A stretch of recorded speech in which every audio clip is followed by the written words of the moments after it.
Welcome to Sacrilegious Discourse. For this is what the Sovereign Lord says. Why do you need prophets to tell people who you are and what you want? If you can justify everything that the God of the Bible has done, then you can justify any of your behavior. A lot of this mentality is trickling into what is now mainstream right-wing Christianity. I am capable of empathy greater than this God of the Bible. This is a Bible that they tell kids. This is the good Lord. This is the good book. He is fantasizing about murder, mass murder. Head over to sacrilegiousdiscourse.com right now to find out how to leave us a review or support us on Patreon.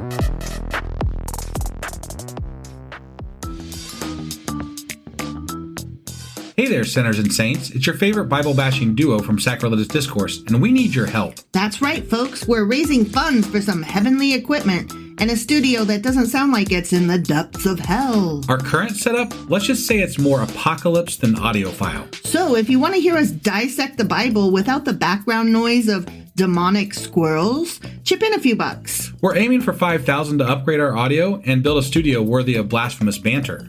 Donate today and help us spread the good word of atheism. You can find a link right on our homepage, sacrilegiousdiscourse.com. Every dollar counts. Even if it's from your collection plate.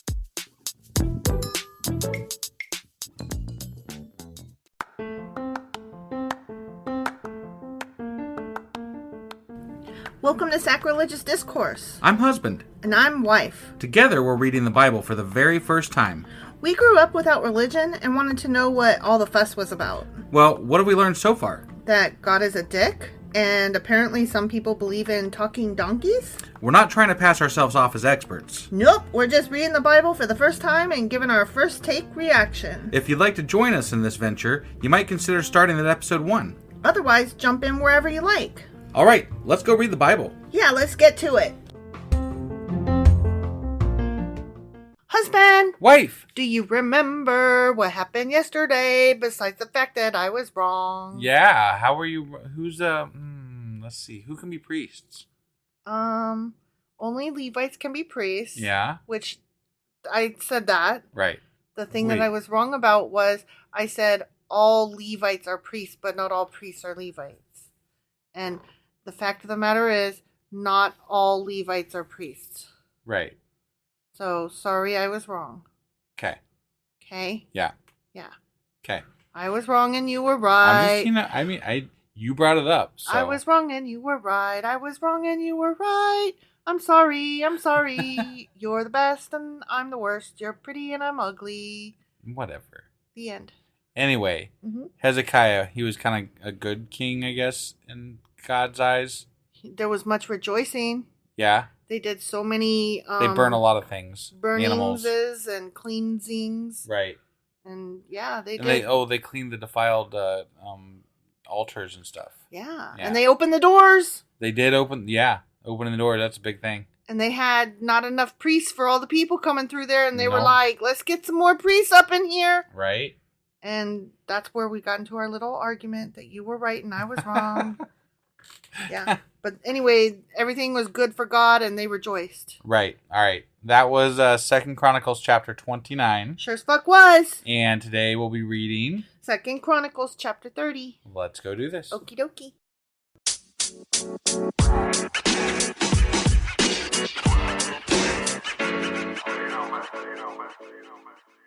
Oakley dokley. It's 2 Chronicles chapter 30. Okay. Here we go. All right. Because I'm all excited.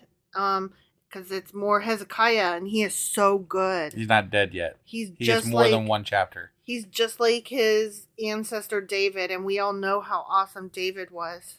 Yeah, I guess. I want to marry him. He's so cool. He did so much good. Would you want to marry me more if I danced naked in the street? Goddamn right I would. I wouldn't marry you less. No? Yeah, well, you were already married, so you know. Oh my god, I was just imagining you dancing naked in the street. Wow. Jesus Christ. Well, because you don't dance, so Well, no. the act in and of itself is It'd be funny. more like a shimmy, you know? Right, Yeah. but it's funny enough, and then Jesus. picturing you doing it naked. Okay, come back. I need you back. Okay. Ooh. Oh, that was hurting my laugh muscles. Yeah. Oh. Yeah. Oh. Okay. Sorry. Mhm. Sorry, husband. Yeah. You're beautiful, and I love you. Mm. Okay. King Hezekiah now sent word to all Israel and Judah. That's right. He was He's unifying. gonna unify. That's right. He's gonna bring them together. Yeah. He was the opposite of Trump. Right. Mm-hmm.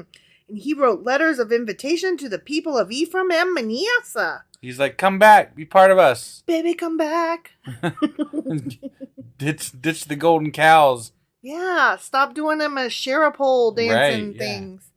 He asked everyone to come to the temple of the Lord at Jerusalem to celebrate the Passover of the Lord, the God of Israel. They go on Passover. Yeah. Mm-hmm. Yeah.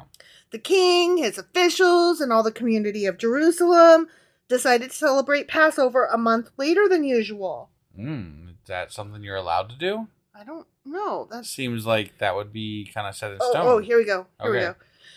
They were unable. This should be parentheses voice, but it's not. It's not in parentheses, but it feels like it should be. Okay. They were unable to celebrate it at the prescribed time because not enough priests could be purified by then, and the people had not yet assembled at Jerusalem. Wow. So, I mean, they were like, God, we want to praise you so much that we're going to be late. Please don't smite us because Right. we're trying to praise you over here. Got it. We're trying to praise you so good. Yeah. No smiting. This is our rain out date, man. Smite or no smiting.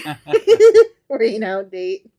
This plan for keeping the Passover seemed right to the king and all the people. But did they ask God? I always wonder that. Like, Did they ask God? when they do these things that are not correct, did they ask God? Because sometimes it matters. Sometimes you just try to not let a thing fall on the ground and then you get smote. Right. So they sent a proclamation throughout all Israel. From Beersheba in the south. What's the difference between a proclamation and a declaration? I don't. Well, okay. I don't know. Okay. Like, I want to know. I feel like I could. I mean, it just hit me just then when you said proclamation. I'm like, well, couldn't they just said declaration? But I don't know the difference. So, or if there is a difference. I think that if they're not the same, they're very similar. Okay. So, well, I mean, I knew they were very similar. I just didn't know if there was. Oh, this is a gonna subtlety. stump me. I will definitely Q&A the fuck out of that. You think? Yeah. Make a note of that. I need to know declaration, proclamation, sublimation. What? So they sent a proclamation throughout all Israel, from Beersheba in the south to Dan in the north, inviting everyone to come to Jerusalem to celebrate the Passover of the Lord, the God of Israel. Party! Woo, woo! The people had not been celebrating it in great numbers as required in the law. Wait, it's required to celebrate in great numbers in the law? I guess. What happens if you all die? I mean, You're breaking the law just by not having enough people? I think it's a poorly phrased sentence. Okay. Okay. It says the people had not been celebrating it in great numbers as required by the law. I don't think it's the numbers that are that are required. I think that they're saying great numbers of them had not been celebrating it, and celebrating it is required in the law. Okay. I don't think the great numbers. I don't think that the law is like, you guys got to celebrate in great numbers. Okay. I think the law is like, y'all all got to celebrate. Got it. I think it's a very poorly phrased sentence. I could be wrong. I often am. Okay. I just was yesterday. Right. Yeah. At the king's command, runners were sent throughout Israel and Judah. I do not want to be one of those guys. No. Because you know why? Because they run. Don't you think you get a little bit outside of town? You're like, I'm just going to kind of. I'm going to be a walker I'm now. gonna I'm going to be a I'm going to be a stroller. hitchhiker. I'm going to be a skipper. Hey, you got a cart, man. Can I just sit in the back for a bit? All right. Yeah. They carried letters that said, "Oh, people of Israel, return to the Lord, the God of Abraham, Isaac, and Israel. Israel, return to the God of Israel, so that he will return to the few of us who have survived the conquest of the Assyrian kings. Do not be like your ancestors and relatives who abandoned the Lord, the God of their ancestors, and become an object of derision, as you yourselves can see. Right. Do not be stubborn as they were, but submit yourselves to the Lord. Come to his temple, which he has set apart as holy forever. And so you can give us money And offerings We and do stuff. want that sweet, sweet cash. I mean, I think that's really what they're doing. They're like, let's get some money from all over the place. Like, why should we stop with just Judah? Yeah, exactly. Worship the Lord your God so that his fierce anger will turn away from you. For if you return to the Lord, your relatives and your children will be treated mercifully by their captors, and they will be able to return to this land. Hello. So, if you just pray hard enough, they will come home. You're going to get captured. But if you pray hard enough, they won't treat you badly. They're already captured. I thought they already sent them home. I don't know. It's all wishy-washy and timey-wimey. Okay. For the Lord your God is gracious and merciful. If you return to him, he will not continue to turn his face from you. Maybe God should be the grown-up here and not turn his face away in the first place. Right. Maybe God should show his fucking face, and then they wouldn't be bad. Maybe he could, like, personally reach out and, teach society. That would be cool. How to be better. Oh my gosh. Because he's God. And he could be a great leader of men. Yeah. That would be cool. I mean, really, if he just showed his goddamn face. That's what I'm saying. I think there'd be a lot of people be like, oh, I guess I better shape up. Yeah. You Because that one guy, man, he got smote when he just pick up sticks on the wrong day. So, He wouldn't even have to make a huge, it wouldn't have to be like all the time. Just wouldn't have to be big. Maybe like once a decade, just show up and be like, yo, I'm God, yo. Don't forget me. Yeah, right? Don't forget. Yeah. The runners went from town to town throughout Ephraim and Manasseh, and as far as the What the fuck? territory. Fuck you. Of Zebulon. I thought it was a broken record for a second. Tear. I couldn't get it out. I was stumbling. And what's that word? What's that word where you... stuttering. I was stuttering. Yeah. I was stuck, honestly. Okay, territory of Zebulon. But most of the people just laughed at the runners and made fun of them. What? Oh, shit. I did not expect Look at that dumbass running. I did not expect that sentence. He's running for the Lord. I wonder if he dances naked. Okay, sorry. I just got to read that again because I literally was not expecting that sentence. Yeah. But most of the people just laughed at the runners and made fun of them. Maybe they had silly costumes or something. Hey! I'm just saying. Wow! Hey! Come celebrate the Lord! I would make fun of them too. Right. However, some people from Asher, Manasseh, and Zebulon humbled themselves and went to Jerusalem. Good for them. Good for them. At the same time, God's hand was on the people in the land of Judah, giving them all one heart to obey the orders of the king and his officials, who were following the word of the Lord. His hand was on them. Wouldn't you... Get your hand off me, man! Yeah, so but shouldn't they be following the Lord as opposed... Like, shouldn't it be like in the order of Lord and then king? Right? But the way they phrase it is like king and then Lord. You follow your king, and if your king is following the Lord, then y'all are in good shape, in good hands. That's what I've been saying for ages now. Like, y'all are always going to be following the king. So if he doesn't follow the Lord, then you're all fucked. Right? You're just all across the board fucked. You're supposed to die for your beliefs, and no, thank you, no, thank you. I'm not willing to be a martyr for that. Right. Sorry. Yeah. I don't need to have a prayer thingy in my house that bad. Right. So, a huge crowd assembled at Jerusalem in mid-spring to celebrate the festival of unleavened bread. They set to work and removed the pagan altars from Jerusalem. They took away all the incense altars. Oh, I like incense. I thought they needed incense for the... Oh, whatever. Who knows? And threw them into the Kidron Valley. They were like, these are just bad. They've been burning too much bad stuff for bad reasons. They're a dime a dozen. You can pick up a new fucking incense burner at Dollar Tree on every corner. Just get a new one. I feel like they could have saved a lot of time instead of taking them all the way to a valley. Just burned them or melted them down. Probably. You know? Probably. But maybe the valley was right outside town. Maybe they didn't really want to melt them down or burn them because they're going to just go back and collect them later. Yeah. Just saying. That's true. Right? Yeah. On the 14th day of the second month. Okay. You keeping count? Yeah. 1 month later than usual. The people slaughtered the Passover lamb. Whee! I like slaughtering. Yeah. That's a good word. This shamed the priests and Levites. So they purified themselves and brought burnt offerings to the temple of the Lord. Wait, what? Is the Passover lamb like the turkeys that get a pass on Thanksgiving at the White House?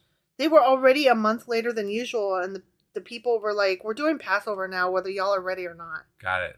And the priests and Levites were like, oh, well, okay. I guess we're doing Passover now. Right, but why did slaughtering that lamb bring shame to them? I thought lambs were part of the, like sacrificing stuff. I took it to be that it was because it was already happening a month late. Oh. Is where the shame came from. I feel like there's something else going on there. Yeah, we probably got to look into that. But right? Yeah. I have a feeling it'll be hard to find, but I'll see what I can find. I just wonder. Okay. It's interesting the way it was phrased. Proclamation, declaration. Right? Yeah. Then they took their places at the temple as prescribed in the law of Moses, the man of God. Yeah. The Levites brought the sacrificial blood to the priests, who then sprinkled it on the altar. Yay, I love blood. Since many of the people had not purified themselves, the Levites had to slaughter their Passover lamb for them to set them apart for the Lord. Most of those who came from Ephraim, Manasseh, Issachar, and Zebulun had not purified themselves, as expected. Got it. They're from further away. Right, They didn't have time for all that. Right. But King Hezekiah prayed for them, and they were allowed to eat the Passover meal anyway, even though this was contrary to the requirements of the law. For Hezekiah said, "May the Lord who is good pardon those who decide to follow the Lord, the God of their ancestors, even though they are not properly cleansed for the ceremony." This is like, you ever see the notices on the churches for like free meal tonight, This is like the first free meal tonight. Yeah, exactly. They're like, come on down, we got free lamb. Yeah. Just stop on in. Any clothes will do. Whatever you want, Like, just forgive them across the board. But then they get you. They sink their hooks in there. Oh, they do. Like, hey, it's you're here, so. It's like, have you seen those things where you win a prize and all you have to do is sit through a 3-hour timeshare seminar? Right. But I've seen some of those, like, somebody said that they got to go on a cruise. Yeah. Because they sat through a 3-hour timeshare. I'm like, that seems like a fair trade to me. I'm like, I'll do that. Right. I mean, I guess it depends where the cruise is taken off from, but right. Like, let's say it's taken off from Florida. We're in Ohio. Like, you already got to take time off for the cruise itself. What's a couple days on either end to make the drive down, right? Right. I mean, would you sit through a 3-hour seminar? Yeah. I'd be like, oh yeah, I'm listening. Right. Totally. I'd even take notes. I got earbuds. I'll just put an earbud in. You can't do that. Just one. I'll just have one in. You got to pay attention and pretend. I'm gonna pretend. You got to make a good faith effort. Is that in the stipulations of the probably contract? Probably. They probably will like ask questions and point to you and expect you to be able to like. We got to sign up for at least one of these things just once, just to see what it's like. I know. I want to. Because I've always been curious. Okay, I'm gonna do it. Okay. That's our Q&A this Saturday. I'm gonna find me a timeshare seminar and win us a cruise. Okay. All right. Will you go on a cruise? Yeah. They're terrible for the environment. And you're supposed to get like really sick on them. And as progressives and liberals, we're supposed to hate them. But I have to tell you, I've always wanted to go on one like real super bad. Got it. Well, then let's just go on one.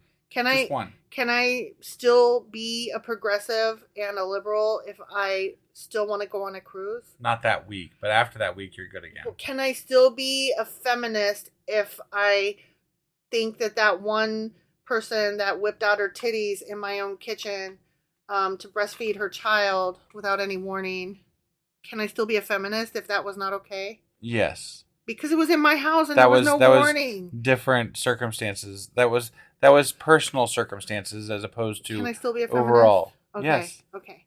Okay. So I'm not a perfect feminist or progressive. I don't know if this shocks you guys. I don't know if anybody's perfect at all, ever. Well, that's disappointing. Now I can just die. And the Lord listened to Hezekiah's prayer, and he healed the people. Awesome. Okay? So he was like, I'll make an exception this time because y'all are trying. So the people of Israel who were present in Jerusalem joyously celebrated the festival of unleavened bread for 7 days. Okay. Each of the Levites and priests sang to the Lord, accompanied by loud instruments. Not the quiet instruments, just the loud ones. The loud one. Right? Yeah, that's the way it went. Exactly. Auga! Auga! Na na na na na na na na na. Right? All those. That was. I mean, that's precisely how the ceremony sounded, right there. But without saxophones. Right, no obviously. saxophones. Hezekiah encouraged all the Levites regarding the skill they displayed as they served the Lord. Wait, what?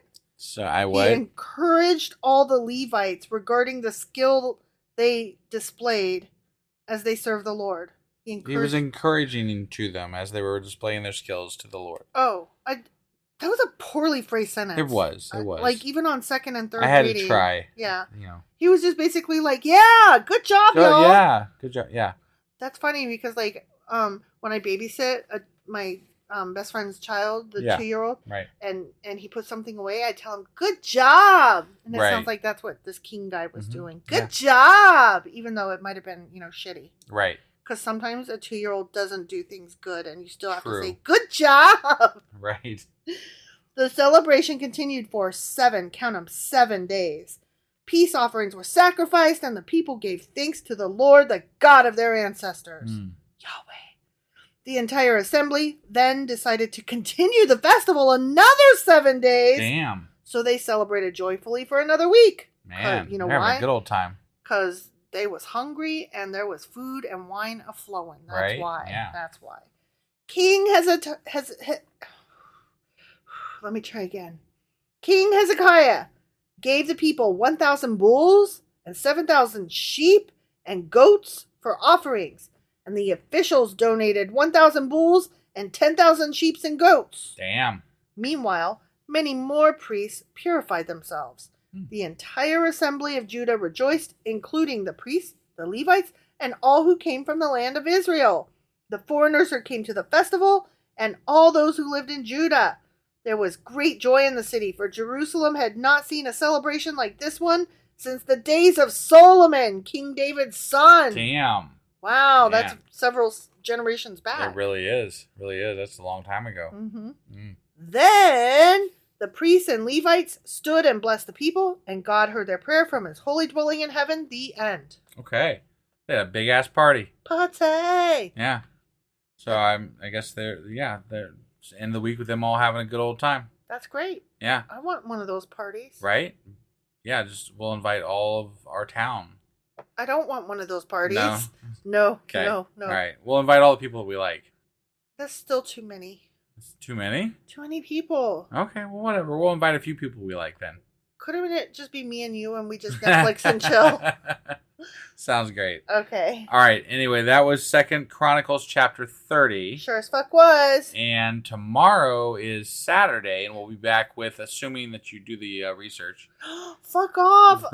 There was holidays and illnesses. Gosh. We'll be back with Q&A Saturday. And then on Sunday, we will have our Sacrilegious book club, which will be our Jewish fairy tales and stories and things. Right. And then, assuming I remember, because I've been sucking ass too, you have. I will get the weekly replay up on Sunday evening at the very latest. Let us hope.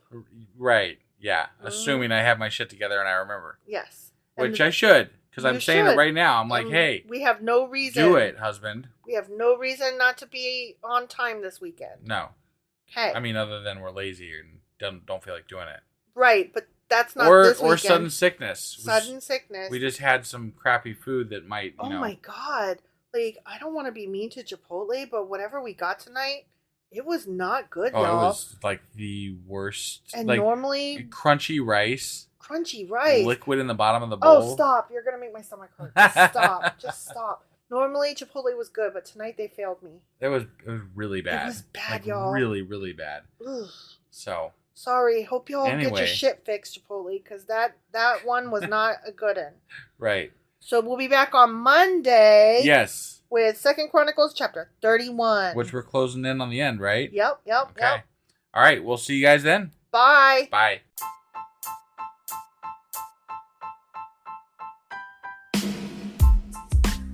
Hey, wife, I guess that's the end?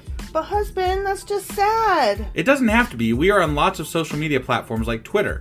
Our handle there is Sacrilegious_D. For D's nuts. Oh my God. Stop doing that. Anyway, we're also on Facebook, Instagram, and Pinterest. There's a link to all of our social media sites at our website. Ooh, we have a website? Yeah, it's sacrilegiousdiscourse.com, where you can also find a link to our merch shop. We have a merch shop? Yep, we have podcast-themed clothing, mugs, notebooks, and more, as well as an atheist and science-themed products. Wow, our fans should really go check that out right now. Definitely. They can get in touch with us by sending an email to sacrilegiousdiscourse@gmail.com. But before they do that, we could really use some help. Oh yeah? With what? Well, it's not free running the podcast, and we need some financial support in order to get better equipment, which will free up time so we can concentrate on our podcast and our fans. Okay, so what should they do? Head over to patreon.com/sacrilegiousdiscourse and sign up as a contributor on our podcast. Supporters there receive additional bi-weekly episodes that we record just for our Patreon members for as little as $2 a month. Also, we'd really appreciate it if you would like and subscribe on whatever platform you're using. And Apple Podcast reviews help us out tremendously. Like and subscribe. Leave an Apple review. Join us on Twitter. Support us on Patreon. That's a lot of instructions. Don't forget to say thanks. Thanks. Okay, bye.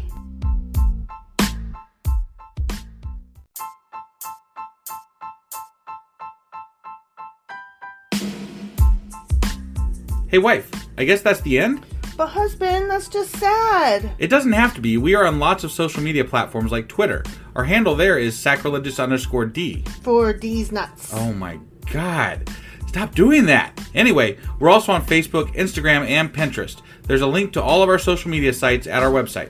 Ooh, we have a website? Yeah, it's sacrilegiousdiscourse.com, where you can also find a link to our merch shop. We have a merch shop? Yep, we have podcast-themed clothing, mugs, notebooks, and more, as well as an atheist and science-themed products.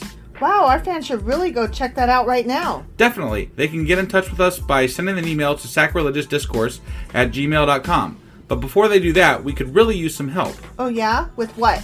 Well, it's not free running the podcast, and we need some financial support in order to get better equipment, which will free up time so we can concentrate on our podcast and our fans. Okay, so what should they do? Head over to patreon.com/sacrilegiousdiscourse and sign up as a contributor on our podcast. Supporters there receive additional bi-weekly episodes that we record just for our Patreon members for as little as $2 a month. Also, we'd really appreciate it if you would like and subscribe on whatever platform you're using. And Apple Podcast reviews help us out tremendously. Like and subscribe. Leave an Apple review. Join us on Twitter. Support us on Patreon. That's a lot of instructions. Don't forget to say thanks. Thanks. Okay, bye.